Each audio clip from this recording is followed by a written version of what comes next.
அனைவருக்கும் வணக்கம். நான் டாக்டர் சிவசங்கரி, மனநல ஆலோசகர், ரெஜிஸ்டர்ட் பேச்சுலர் ப்ராக்டிஸ்னர் மற்றும் ஆர்ஆரிடர் லைஃப் சென்டர் ராஜபாளையத்துலேருந்து. இந்த ராஜபாளையம் விருதுநகர் டிஸ்ட்ரிக்டில் இருக்குது. இன்றைக்கி நாம் பார்க்க போகிற தகவல் என்னென்னா, திக்கி பேசுதல், திக்கு வாய் அப்படின்லாம் சொல்லுவோம்.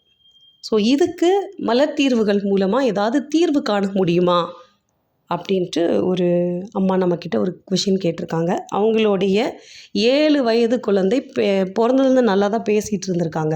அதாவது பிறந்து பேச்சுன்னு ஒன்று வந்ததுக்கப்புறம் நல்லா தான் பேசியிருக்காங்க. ஆனால் கடந்த 1 வருடமாக சில இடங்களில் திக்கிறது. அப்புறம் இப்போ என்ன ஆயிடுச்சு அப்படின்னா, அதாவது ஏதாவது ஒரு சூழல், ஏதாவது ஒரு நேரம் அவங்க திக்குவாங்க ஒரு லைட்டாக, அதுக்கப்புறம் எப்பயும் போல் பேசுவாங்க. இப்போ அப்படி இல்லாமல் 10 வார்த்தை பேசுகிறாங்க அப்படின்னா இடையிலேயே 2-3 இடத்துல திக்கிடுறாங்க. ஸோ அந்த மாதிரி திக்கிறது அதிகமாகிட்டே போகுது. ஸோ இதுக்கு ஏதாவது மலர் தீர்வு இருக்கான்னு கேட்டிருக்காங்க.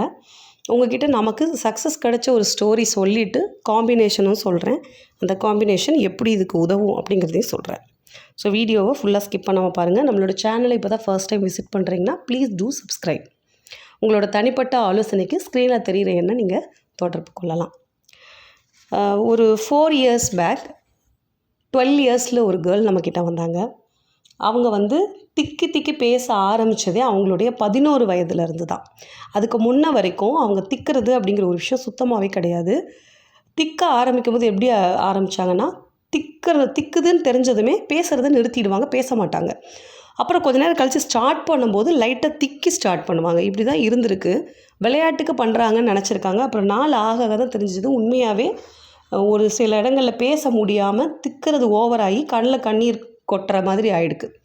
ஸோ இதெல்லாம் பார்த்ததுக்கப்புறம் நம்மக்கிட்ட கூப்பிட்டு வந்தாங்க. அப்போ அவங்கக்கிட்ட அவங்க கொஞ்சம் ஃபஸ்ட்டு சிட்டிங் அவங்க உட்காந்து நம்மக்கிட்ட கவுன்சிலிங் எடுக்கும்போது நிறைய இடத்துல திக்குனாங்க. செகண்ட் டைம், தேர்ட் டைம் வரும்போது என்கிட்ட அவங்க கம்ஃபர்டபுளாக ஆனதுக்கப்புறம் அந்த திக்கிறதுங்கிறது 1 hour பேசும்போது ஒரே ஒரு இடத்துல தான் திக்கியிருக்காங்க. ஆனால் தொடர்ந்து எங்கேயும் திக்கலை. ஸோ இதை அவங்க நோட்டீஸ் பண்ணலை. ஆனால் லேட்டரான் செஷன் முடிஞ்சதுக்கப்புறம் நான் சொன்னதுக்கப்புறம் அவங்களோட அம்மாவுக்குமே ரொம்ப வண்டரிங்காக இருந்தது, எப்படி இது நடந்தது அப்படின்ட்டு.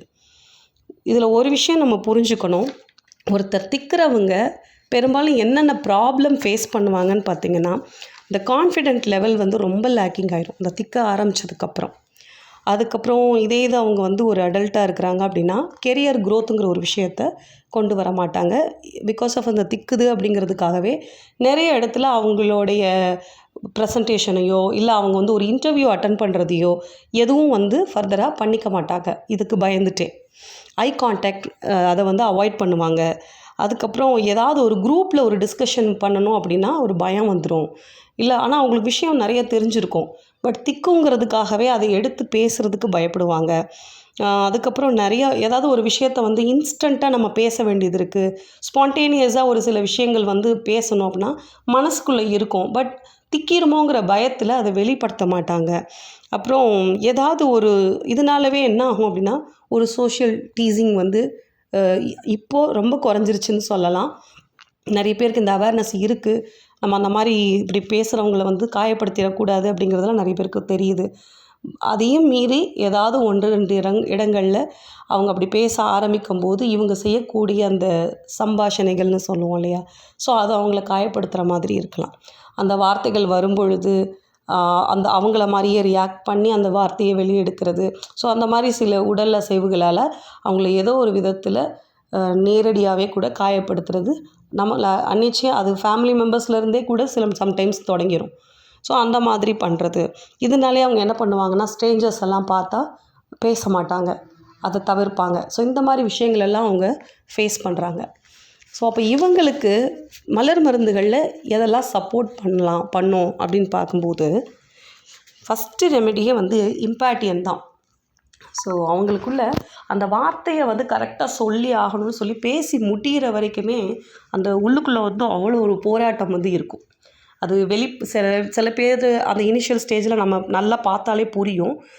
இதே இது ரொம்ப நாளாக திக்குவாயோடு அவங்க கொஞ்சம் மேனேஜ் பண்ண கற்றுட்ருக்காங்க அப்படின்னா அவங்களுக்கு உள்ளுக்குள்ளே அப்படி ஒரு போராட்டம் இருக்கும். அந்த வார்த்தையை பேசி முடிக்கிறதுக்குள்ளே சீக்கிரம் பேசி முடிக்கணும், திக்காமல் வேற பேசி முடிக்கணுங்கிற அந்த ஒரு மைண்ட்குள்ளே ஒரு அழுத்தம் இருந்துகிட்டே இருக்கும்.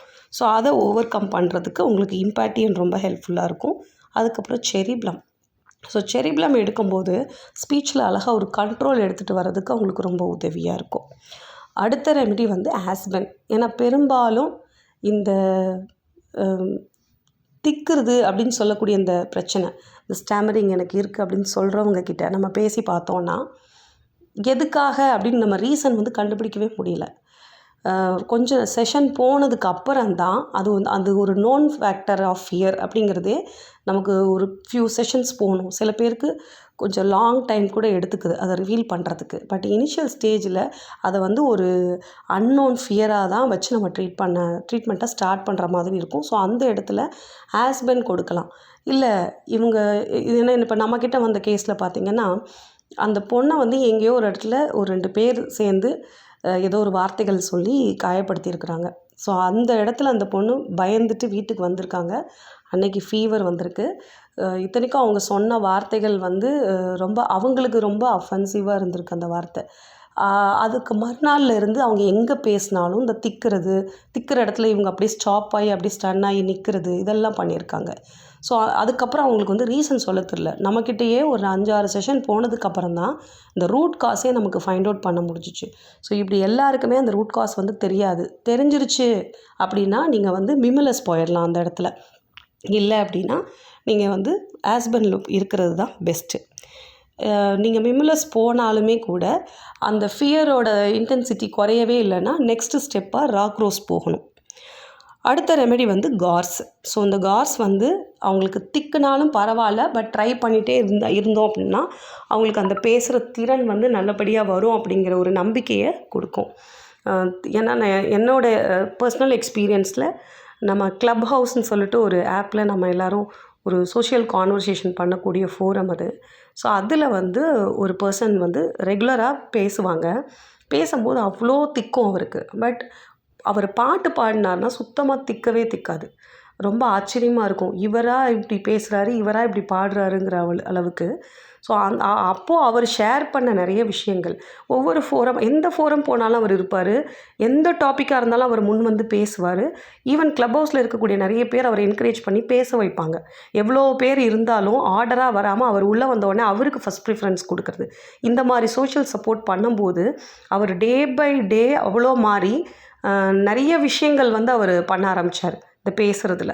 ஸோ அந்த மாதிரி இருந்த ஒரு பர்சன். ஸோ இது வந்து கண் முன்னாடி பார்த்த ஒரு எக்ஸாம்பிளும் கூட. ஸோ அதனால் இந்த திக்கிறது அப்படிங்கிற ஒரு விஷயத்தில் வந்து தொடர்ந்து நம்ம வந்து சில விஷயங்கள் ஸ்பீச் தெரப்பி மாதிரி முயற்சி பண்ணுறதாகட்டும், இல்லை நான் நல்லா தான் பேசிகிட்டு இருந்தேன் இடையில தான் அப்படின்னா நம்ம கண்டிப்பாக அந்த மென்டல் ஸ்ட்ரக்லேருந்து வெளியே வர்றதுக்கு நமக்கு என்னென்ன அசிஸ்டன்ஸ் தேவைப்படுதோ அதெல்லாம் நம்ம எடுத்துக்கிட்டோம் அப்படின்னா இதை வச்சு நம்ம லைஃப் லாங் சஃபர் ஆகணுங்கிற அவசியம் கிடையாது. ஏன்னா மேக்ஸிமம் பார்த்திங்க அப்படின்னா நல்லா பேசிகிட்டு இருந்தாங்க, இடையில தான் இப்படி ஆயிடுச்சு அப்படின்னா, அந்த ஸ்டாமரிங் இடையில தான் வந்ததுன்னா அது கண்டிப்பாக வந்து மென்டலி ஏதோ இடத்துல ஸ்டக் ஆகிருக்குங்கிறது தான் அர்த்தம். ஸோ அந்த இடத்துலலாம் நம்ம வந்து இந்த பேஷ்ஃப்ளர் ரெமெடி நிறையவே சப்போர்ட் பண்ணியிருக்கு.